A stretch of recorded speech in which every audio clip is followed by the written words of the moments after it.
1924 সাল, একটা বছর যেটা ভারতের স্বাধীনতার ইতিহাসে একটা মাইলস্টোন। সে বছর গান্ধীজি এমন একটা সমঝোতা করলেন যা পুরো খেলার মোড় ঘুরিয়ে দিল। তো চলুন আজকের এই আলোচনায় আমরা কংগ্রেসের সেই ঐতিহাসিক অধিবেশনটার কথাই একটু জেনে নিই। আচ্ছা, কখনো ভেবে দেখেছেন কি হতে পারে যখন একটা বিশাল আন্দোলনের সবথেকে বড় নেতা তার জীবনে ওই একবারই, মানে ফার্স্ট অ্যান্ড লাস্ট টাইম, কোনো আনুষ্ঠানিক পদের দায়িত্ব নেন? হ্যাঁ, ঠিক তাই। 1924 সাল মহাত্মা গান্ধী তার গোটা জীবনে মাত্র একবারই ভারতীয় জাতীয় কংগ্রেসের সভাপতিত্ব করেন। কিন্তু আসল প্রশ্নটা হলো কেন কেন তাকে এই দায়িত্ব নিতেই হলো? আর এর ফল কি হয়েছিল? ভারতের ইতিহাসে কি এমন বদলে গেল যার আর আগের মতো রইল না? আসলে গান্ধীজির এই সভাপতিত্ব ছিল এক কথায় একটা ঐতিহাসিক মুহূর্ত, এক অভূতপূর্ব নেতৃত্বের সাক্ষী। কারণ ইতিহাসে এমনটা কিন্তু আর দ্বিতীয়বার ঘটেনি। ভাবা যায়, মাত্র একবার মহাত্মা গান্ধী তার সারা জীবনে শুধু একবারই কংগ্রেসের সভাপতি হয়েছিলেন। সেটা ছিল 1924 সালের ডিসেম্বর মাস, বেলগাঁওতে কংগ্রেসের 39তম অধিবেশন। আর ঠিক এই কারণেই, মানে এই যে মাত্র একবার, এটাই এই ঘটনাটাকে এতটা স্পেশাল আর গুরুত্বপূর্ণ করে তোলে। কিন্তু প্রশ্নটা হলো, গান্ধীজিকে কেন আসতে হলো সভাপতির পদে? আসলে সেই সময় কংগ্রেসের অবস্থা খুব একটা ভালো ছিল না। দলটা বলা যেতে পারে দুটো ভাগে ভাগ হয়ে গিয়েছিল। একদিকে স্বরাজপন্থী আর অন্যদিকে পরিবর্তন বিরোধী বা নো চেঞ্জার্স, আর তাদের মধ্যে বিভেদ ছিল চরমে। এই বিভেদের শুরুটা কিন্তু হয়েছিল আরও 2 বছর আগে, 1922-এর গয়া অধিবেশনে। অসহযোগ আন্দোলন হঠাৎ করে বন্ধ হয়ে যাওয়ার পর একটা বড় প্রশ্ন উঠে এলো, এবার কি করা হবে? এই নিয়ে মতবিরোধ এমন পর্যায়ে পৌঁছালো যে চিত্তরঞ্জন দাসের মতো বড় নেতারা কংগ্রেস ছেড়েই দিলেন আর তৈরি করলেন স্বরাজ পার্টি। তো এই দুটো দলের মধ্যে ফারাকটা কি ছিল সেটা একটু বোঝা দরকার। একদিকে ছিলেন স্বরাজপন্থীরা, মানে সিআর দাস আর মতিলাল নেহরুর দল। তাদের প্ল্যান ছিল ইলেকশন লড়ে আইনসভায় ঢুকে ব্রিটিশদের সিস্টেমের ভেতর থেকেই ওদের বিরোধিতা করতে হবে। আর অন্যদিকে ছিল নো চেঞ্জেস। এরা ছিলেন গান্ধীজির একনিষ্ঠ অনুগামী। ওদের কথা ছিল, না, কোনো আইনসভায় ঢোকা যাবে না, বরং বয়কট করে গঠনমূলক সামাজিক কাজ করতে হবে। লক্ষ্য কিন্তু দুজনেরই এক, স্বরাজ, শুধু পথটা ছিল আলাদা। তো বুঝতেই পারছেন কংগ্রেসের অবস্থাটা ঠিক কিরকম ছিল। এইরকম একটা ভাঙনের পরিস্থিতিতেই বেলগাঁও অধিবেশনের আয়োজন করা হলো। আর এই অধিবেশনটাই হয়ে উঠল এক ঐতিহাসিক সমঝোতার মঞ্চ। এই সংকটময় মুহূর্তে একতা ফিরিয়ে আনার এক অসাধারণ চেষ্টা বলা যেতে পারে। কিন্তু এই অধিবেশন আয়োজন করাটাও কোনো সহজ কাজ ছিল না। ভাবুন তো, হাজার হাজার প্রতিনিধি আসবেন সারা দেশ থেকে, আর তার মধ্যে বেলগাঁওতে তখন মারাত্মক জলের অভাব। এতগুলো মানুষের জন্য পানীয় জলের ব্যবস্থা করাটাই ছিল একটা বিরাট বড় চ্যালেঞ্জ। আর এখানেই কংগ্রেস কর্মীদের আত্মত্যাগটা চোখে পড়ার মতো।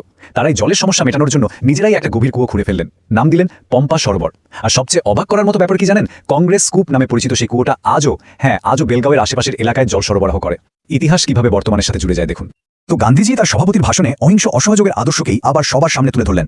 তিনি খুব পরিষ্কার করে বললেন যে রাজনৈতিক স্বাধীনতা অর্জনের উপায় হিসেবে অহিংস অসহযোগ টিকে থাকার জন্যই এসেছে, আর এর আংশিক সাফল্য আমাদের স্বরাজের আরও কাছে নিয়ে এসেছে। তার বার্তাটা একদম স্পষ্ট ছিল, পথ হয়তো সাময়িকভাবে বদলাতে পারে, কিন্তু আমাদের মূল আদর্শটা একই থাকবে।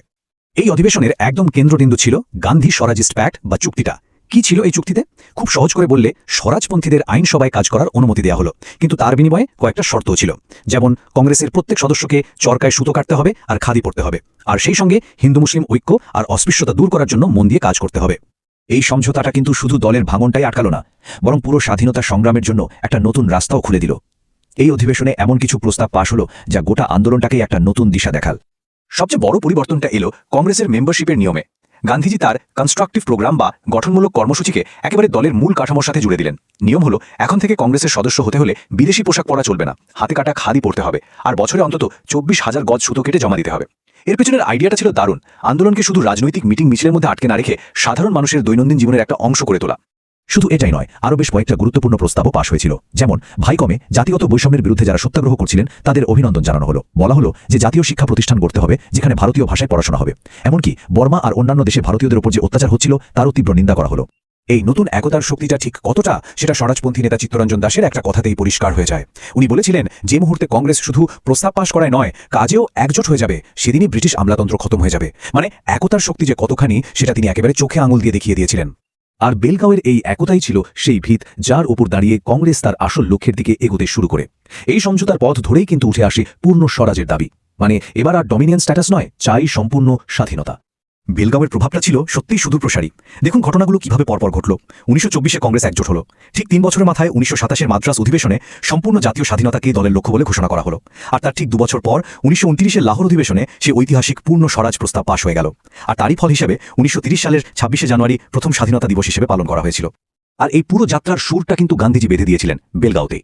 তার ভাষণের শেষে তিনি বলেছিলেন, স্বরাজের মতোই একতাও আমাদের জন্মগত অধিকার, আসুন আমরা সেটা জানি, বন্দে মাতরম। এই কথাগুলো আজও আমাদের অনুপ্রাণিত করে। তো শেষে একটা প্রশ্ন ভাবার জন্য রেখে গেলাম, ইতিহাসে আর কটা এমন উদাহরণ পাওয়া যায় যেখানে একটা আপোষ বা সমঝোতার মুহূর্তই আসলে সম্পূর্ণ স্বাধীনতার ভিত গড়ে দেয়? বেলগাঁও অধিবেশন ছিল ঠিক তেমনই একটা বিরল ঐতিহাসিক মুহূর্ত।